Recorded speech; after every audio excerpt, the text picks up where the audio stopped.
Today I wanted to take some time to talk about something that I've been very passionate about as of late, Cyberpunk 2077 by game development company CD Projekt Red. This is a company that brought the widely beloved games in the Witcher series to life. The original announcement of Cyberpunk happened way back in May of 2012, and from there we've had a few more glimpses of the game in 2013, 2018, 2019, all at different E3 events.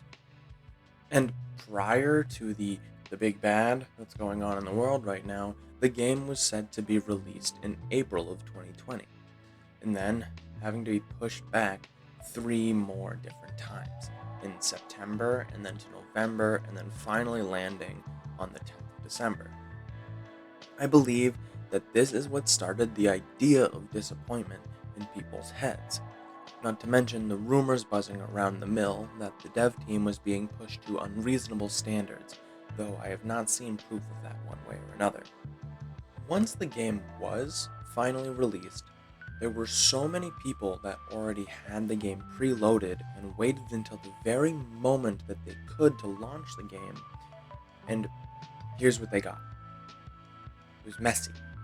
Half the players that had waited years were greeted by a sloppy, unplayable mess in some cases, and the other half were given this work of art, of depth, and a show of craftsmanship.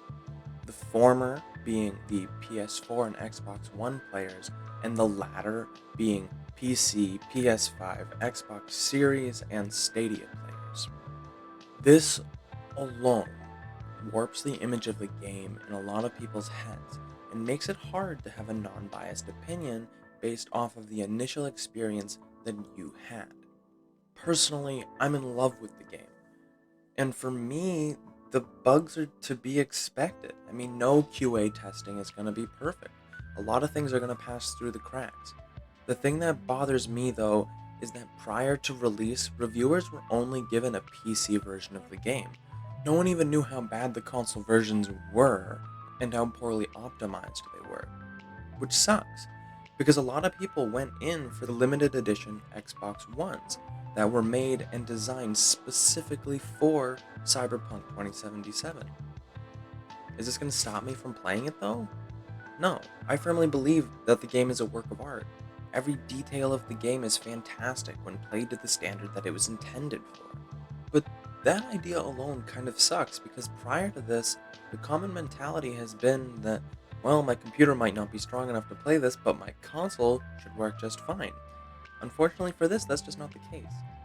And realistically, the PS4 Pro and the Xbox Series X are 3-year-old consoles at the moment and hit just above the minimum system requirements for the game itself.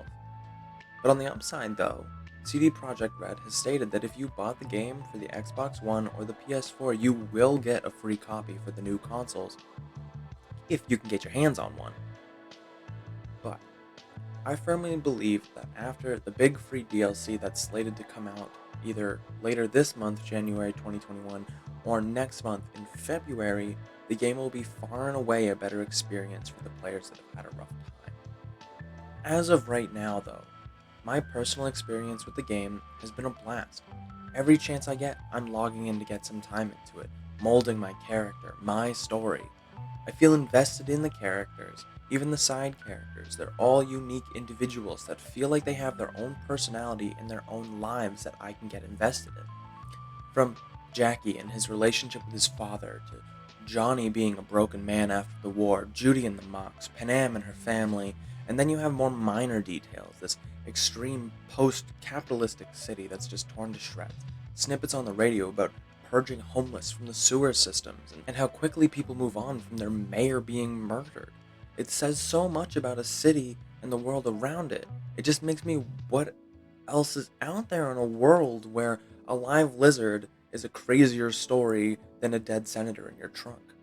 To end this vanilla review of Cyberpunk, I will say that if it was released purely on PC, I would have given it a 10 out of 10, without a doubt.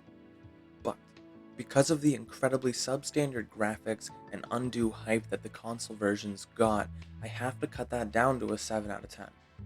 But I'll be back to give it another opinion after the big patch. Until then, let me know what you thought and think so far. What's been your favorite moment? Who's your favorite character? What's been your favorite mission? Let me know in the comments section below. If you liked this video, leave me a like and maybe subscribe if you haven't already. But until next time, I'm Waylon, this is XethaPCs, and I am going back into Night City.